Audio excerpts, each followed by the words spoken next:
26 मई 2014 स्वतंत्र भारत में पहली बार एक ऐसे व्यक्ति के पीएम के तौर पर शपथ ग्रहण की तैयारी चल रही थी जो अपने दम पर एक गैर कांग्रेसी पार्टी को लोकसभा में बहुमत दिलाकर लाया था। इस कार्यक्रम में शरीक होने के लिए बीजेपी और एनडीए के बड़े नेता तो आए ही थे, विपक्ष के भी प्रमुख नेताओं की मौजूदगी थी। सबसे खास बात थी भारत के प्रधानमंत्री के शपथ ग्रहण समारोह में सार्क देशों के सभी शासनाध्यक्षों का शामिल होना।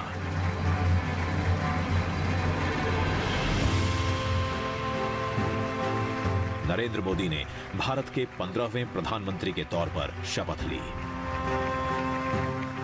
मैं नरेंद्र दामोदर दास मोदी ईश्वर की शपथ लेता हूं कि मैं विधि द्वारा स्थापित भारत के संविधान के प्रति सच्ची श्रद्धा और निष्ठा रखूंगा।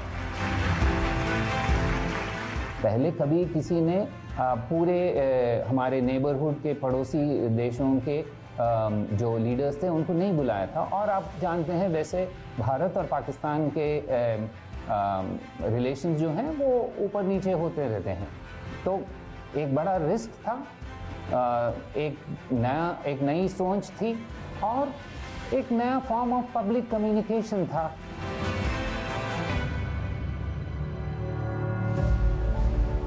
सत्ताईस मई 2014 प्रधानमंत्री बनने से पहले नरेंद्र मोदी केंद्र में कभी मंत्री तक नहीं रहे थे, लेकिन बड़े निर्णय लेने की उनकी सरकार की रफ्तार ने तुरंत जोर पकड़ लिया। कैबिनेट की पहली ही बैठक में काले धन पर कार्रवाई के लिए एसआईटी गठित कर दी गई। इस एक फैसले से बहुत सारे संदेश एक साथ गए। पहले कि ये सरकार मोदी जी के नेतृत्व में will stand by its resolve of zero tolerance towards corruption. दूसरा, Modi ji has the capacity to walk the talk, जो वो कहते हैं वो करते हैं। उन्होंने कहा था, उन्होंने करके दिखाया। 15 अगस्त 2014 लाल किले पर नरेंद्र मोदी पहली बार ध्वजारोहण कर रहे थे। अपने भाषण में उन्होंने देश के विकास का ब्लूप्रिंट सामने रखा। अगर आप 12 घंटे काम करोगे तो मैं 13 घंटे करूंगा। अगर आप 14 घंटे काम करोगे तो मैं 15 घंटे करूंगा। क्यों? क्योंकि मैं प्रधानमंत्री नहीं, प्रधान सेवक के रूप में आपके बीच आया। स्वच्छता पर जोर दिया और इसके लिए जन भागीदारी की वकालत की। स्वच्छ भारत का एक अभियान इसी 2 अक्टूबर से मुझे आरंभ करना है। हिंदुस्तान की सभी स्कूलों में टॉयलेट हो, बच्चियों के लिए अलग टॉयलेट हो, तभी तो हमारी बच्चियां स्कूल छोड़ करके भागेगी नहीं।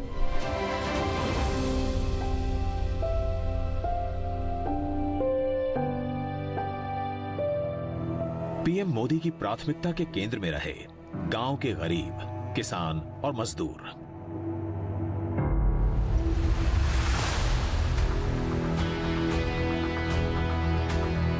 सरकारी योजनाओं का सीधा लाभ पहुंचाने के लिए जनधन योजना बनाई गई।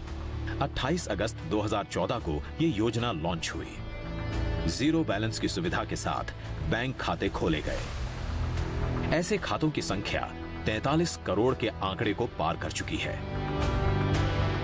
इनमें तमाम योजनाओं की रकम पहुंच रही है। डायरेक्ट बेनिफिट ट्रांसफर के कारण बिचौलिए सिस्टम से गायब हो गए हैं।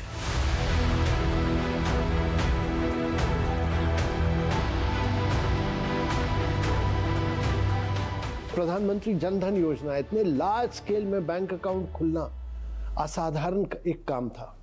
जब शुरू में उन्होंने कहा कि 100 दिन के अंदर 100 डिजिटल मेला करो, तो हम लोगों ने कहा कि ये असंभव है, पर उन्होंने करवाया और उससे एक बहुत बड़ा मोमेंटम आया जो कि डिजिटल पुश जिससे दे पाए।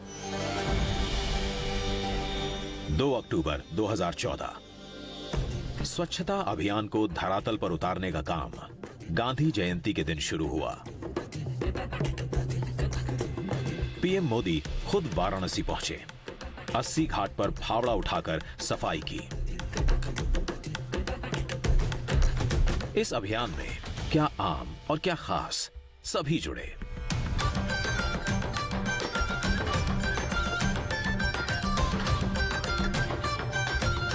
स्वच्छता अभियान को पीएम मोदी कितना महत्व देते हैं, इसका अंदाजा तब भी लगा जब वो प्रयाग में संगम के तट पर सफाई कर्मियों के पांव पखारते नजर आए।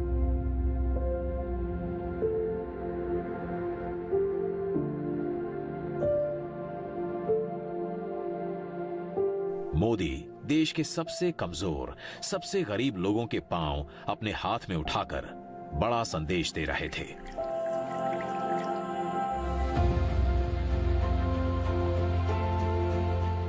ये काम हमें करना है।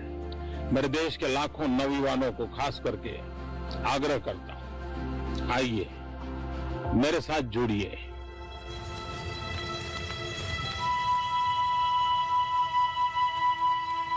महिलाओं को खाना पकाते समय धुएं की तकलीफ से निजात दिलाने की कोशिश थी मोदी की। उनकी आंखों में बचपन की वो तस्वीर तैर रही थी जब मां हीराबा अपने पति और बच्चों के लिए भोजन बनाते समय चूल्हे में फूंक मारते हुए हांफ जाती थीं। आंखों से आंसू निकल जाते थे।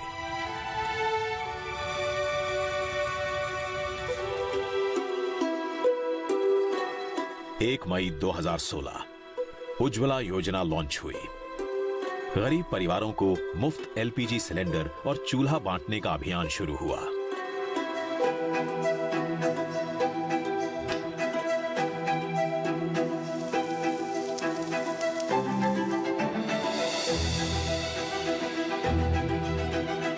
गरीबी के बीच गांव में बिताए हुए शुरुआती वर्षों ने ही मोदी को शौचालय से लेकर गरीबों के लिए पक्के मकान, अच्छी सड़कें, शुद्ध पेयजल और 24 घंटे बिजली सुनिश्चित करने के लिए प्रेरित किया। जब आजादी के 75 साल हो तब हिंदुस्तान में कोई परिवार ऐसा न हो जिसका अपना घर न हो। मोदी गुजरात के सीएम रहते हुए इनमें से कुछ काम कर चुके थे। देश के पीएम के तौर पर इनको और बड़ा और असरदार बनाने में जुटे। मुख्यमंत्री से प्रधानमंत्री तक के दौर में उन्होंने जो कुछ भी कहीं पर किया उसको प्रधानमंत्री के रूप में आते आते साइज एंड स्केल देने का काम किया, उसको बड़ा करके दिया। नर्मदा वहां पर किया तो नमामि गंगे यहां पर किया, वहां कच्छ में घर बनाकर दिए तो यहां पूरे देश के लोगों को घर बनाकर दे रहे हैं। गरीबों, महिलाओं, किसानों की चिंता और इसके लिए जरूरी प्रावधान करते करते मोदी बड़े संस्थागत सुधारों की राह पर भी तेजी से आगे बढ़े।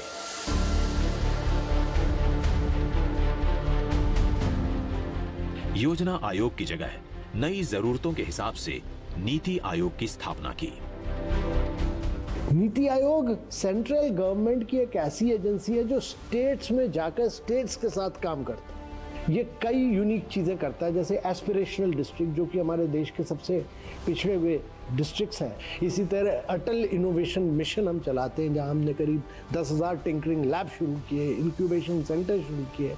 पर मेन जो लक्ष्य है नीति आयोग का कि ये एक मिनिस्ट्री की तरह ना काम करे, ये एक आइडियाज़ का एक इंस्टीट्यूशन हो और बाकी मिनिस्ट्रीज़ को सपोर्ट करे कि ये लोग देश को आगे ले जाए। शेल कंपनियों पर लगाम लगाई गई, आईबीसी कोड बनाया गया, बैंक का कर्ज नहीं चुकाने वाले बड़े उद्यमियों पर कार्रवाई शुरू हुई। न खाता हूं न खाने दूंगा। नई टेक्नोलॉजी और आईटी के मोदी शुरू से हिमायती रहे हैं। अपनी सरकार के कामकाज को असरदार बनाने और आम जनता की सुविधा के लिए मोदी ने डिजिटल इंडिया मिशन लॉन्च किया। भ्रष्टाचार मुक्त प्रशासन, पारदर्शिता, नागरिक भागीदारी और आखिरी कतार में खड़े आखिरी व्यक्ति तक पहुंचना, इन चारों पांचों प्रमुख नियमों का पालन हुआ है।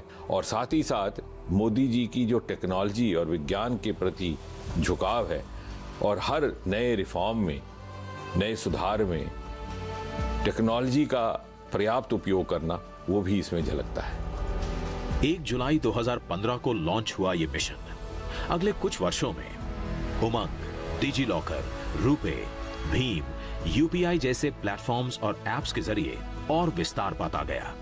जिस देश में कभी नकदी के इस्तेमाल पर जोर रहता था, वहां कैशलेस ट्रांजैक्शन की रफ्तार तेज हुई।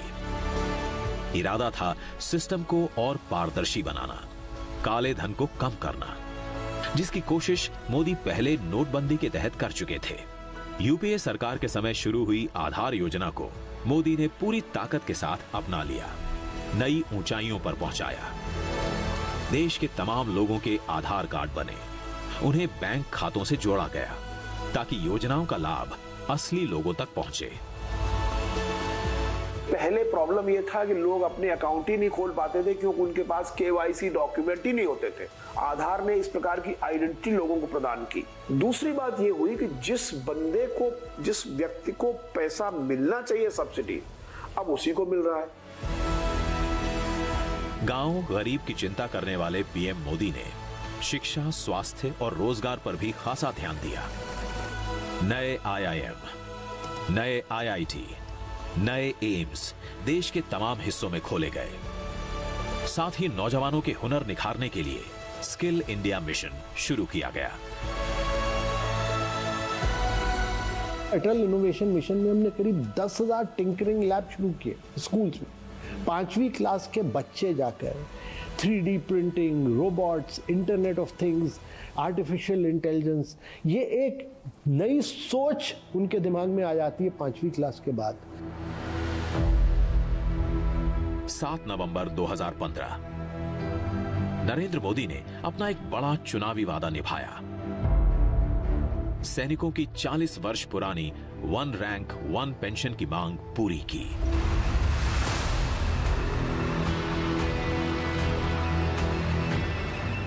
जो व्यक्ति बचपन में खुद सेना में भर्ती होकर राष्ट्र रक्षा का ख्वाब देखता था, वो राष्ट्र के रखवालों के साथ अपना वादा भला क्यों नहीं निभाता।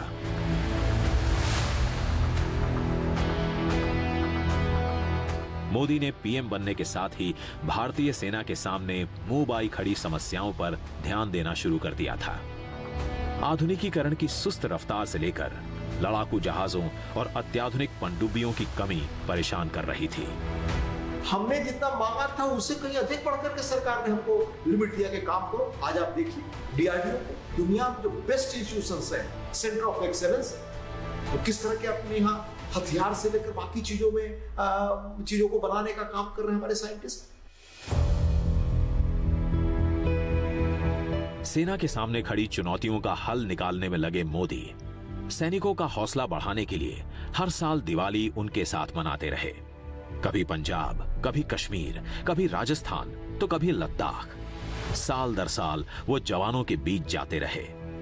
लेकिन जल्दी ही मोदी के सामने एक बड़ी चुनौती आने वाली थी।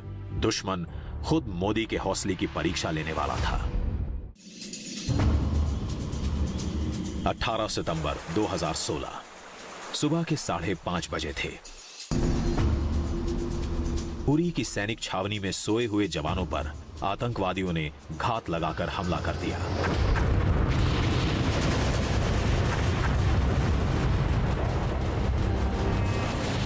पाकिस्तान से आए आतंकवादियों के हमले में 18 भारतीय सैनिक शहीद हुए।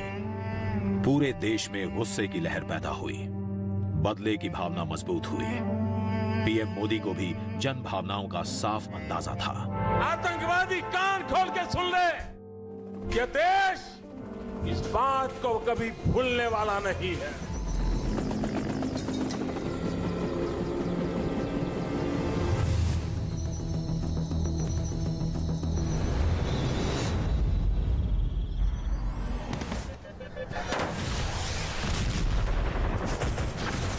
सितंबर 2016 उरी पर हुए हमले का बदला ले लिया गया, महज 15 दिनों के अंदर।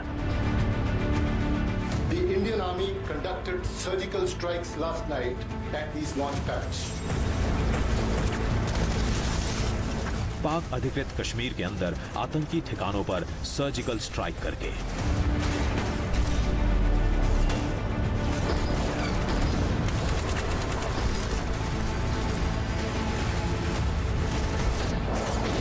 आतंकियों के लॉन्च पैड नष्ट किए गए।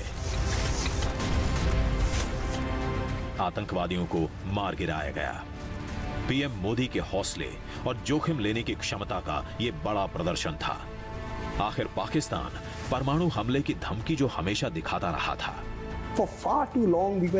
एक लंबे समय से पाकिस्तान अपनी बुरी नीतियों से भारतीय संघीय ढांचे को खत्म करने की कोशिश कर रहा है, जिसके लिए पाकिस्तान ने आतंक को एक नई सेना की तरह तैयार किया है। इसलिए मुझे लगता है कि इस महीने में काफी बदलाव आया है।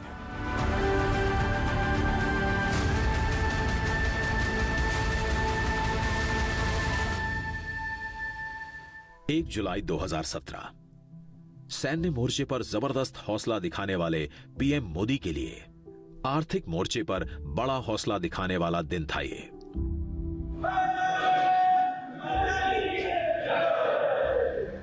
विपक्ष और व्यवसायियों के एक बड़े वर्ग के विरोध के बावजूद Modi one nation one tax की राह पर मजबूती से आगे बढ़े, अपने फैसले पर अडिग रहे।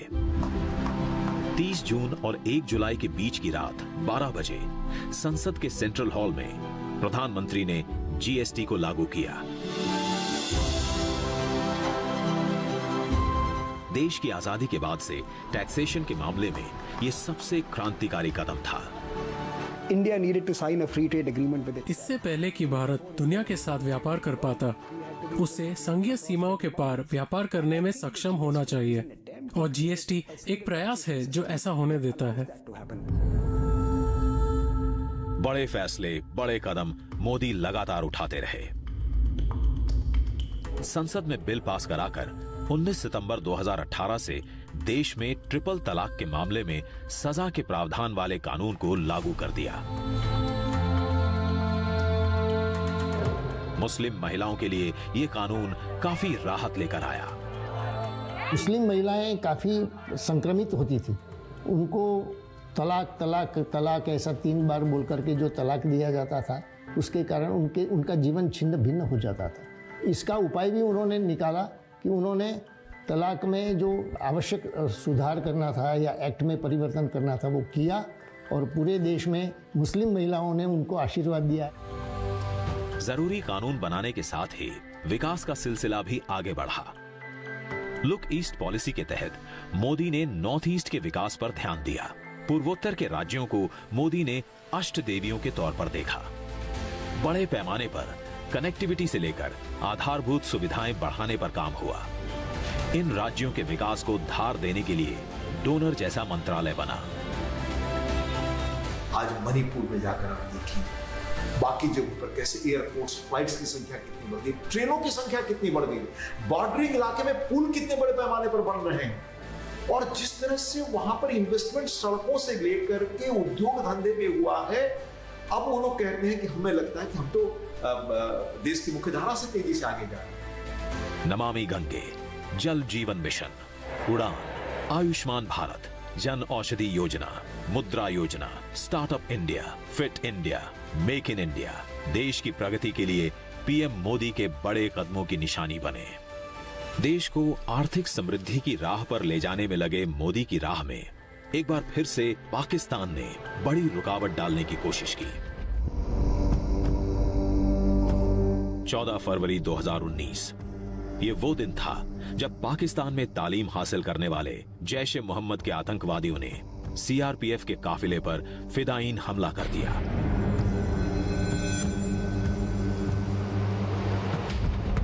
इस हमले में सीआरपीएफ के 40 जवान शहीद हुए। उरी के बाद यह दूसरा मौका था जब देश में पाकिस्तान के खिलाफ गुस्सा भयावह था। खुद मोदी भी इससे अछूते नहीं थे कि वे बहुत बड़ी गलती कर चुके हैं, बहुत बड़ी कीमत उनको चुकानी पड़ेगी। 26 फरवरी 2019 पाकिस्तान और उसकी धरती से अपने जिहादी अड्डे चला रहे आतंकियों को अपनी गलती की सजा मिली।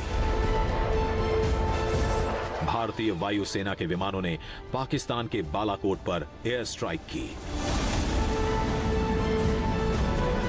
जहां पुलवामा हमले को अंजाम देने वाले आतंकियों का बड़ा अड्डा था। अड्डा तहस नहस हुआ, बड़े पैमाने पर आतंकवादी मारे गए। दुश्मन के घर के अंदर जाकर के इस प्रकार की कार्रवाई करना, जिससे देशवासियों का मनोबल बढ़े, अपने सेनानियों का मनोबल बढ़े, ये अपने तरह का एक पहली इस प्रकार का निर्णय था। एंड इसी का नतीजा है कि आज न केवल भारतीय उपमहाद्वीप में, उसके पड़ोसियों के बीच में, बल्कि देश विदेश में भारत की साख मानी जाती है। तो ये मोदी है, उसी भाषा में जवाब देना जानता है। मोदी दूसरी दफा पाकिस्तान के सामने भारतीय जनता की उम्मीदों पर खरे उतरे, लेकिन जल्दी ही उनकी एक और बड़ी परीक्षा होने वाली थी, दुनिया के सबसे बड़े लोकतंत्र के चुनावी मैदान में।